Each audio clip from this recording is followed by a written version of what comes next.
Bineensan qabu quleenci leedhalee booda godhoo leedhala watti ilma baattinuun baan'ee keenya kun iyyuu falaaye akka ijaafa daamii kalaalatti walleessan watti kaan seenaa dagatte mana gumaa wal geessan watti mana gumaataa malee mana gumaa nuun geessine yaa rabbi hunda dandeessaa ngaati yaa rabbi hunda dandeessaaye tokko hordee gadhaabanga ati kan bukkisee darbata kaanis mana mammaa kanga ati kaanis dhugaaf marra ta'e osoo kan qotee jiru kanaamu faamtuu qaranga ati garini kosaa dhabee abjootee abjuu dharanga ati gara deemnu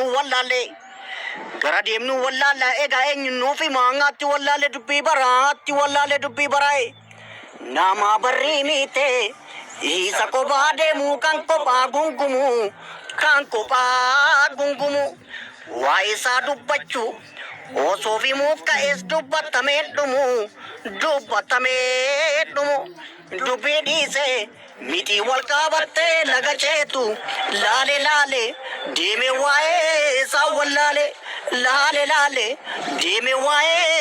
wallaale kan ijaaree kindiiguu alaa dhufaatu diigaatti ijaarnutti ulfaate diigu nutti salphateetti kanaaf keessi koo dhiigaa'e keessa kiyyattan dhiigana waraana nu dhiiguutti kaalis natti jabaattu tolii gadi sin fiiguutti du'e tan bada malee itti jaarsaa yuun diiguu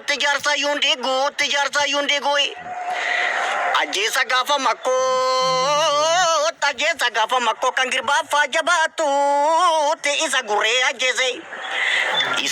ajjeese foon allaatti dhaalaatuutti isa girraa galu isa waliif waamaluutti ture lamiin koo durii tarra maltuu baay'atteetti yaa rabbi rakkoo furii olii kaa dingilfa goota baddaansa yoo dhabne wayyo anaa nyaatu sadansaatu wayyo akka bishee garba goota rorroo diduu eessaa fidu anaa nyaatu sadansaatu wayyo akka lemoo qilxuu hayyuu gaaraatti hafe waama dafe anaa nyaatu sadansaatu wayyo akka waaqoo guutuu goota baddaa baalee maaltu caale anaa nyaatu Egaa hordoftoota keenyaa akkuma ilaalaa jirtan mucaan kun dhiyoo kana YouTube chaanalii banatee jira. Akkasumas YouTube chaanalii isaa irratti viidiyoo hamma 4-5 ta'an dhiisee jira. Yoo ta'u mucaan kun sagalee acee artistii hundi keenya jaallannuutiin akkasitti sirbee nuuf dhiisee jira. Jajjabeessuu qabna.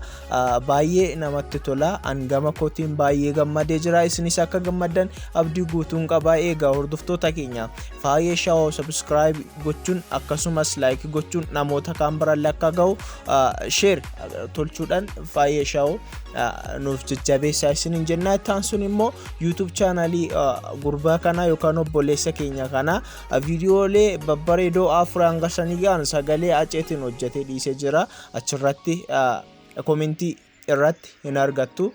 Linkii isaa isiniif maxxansina.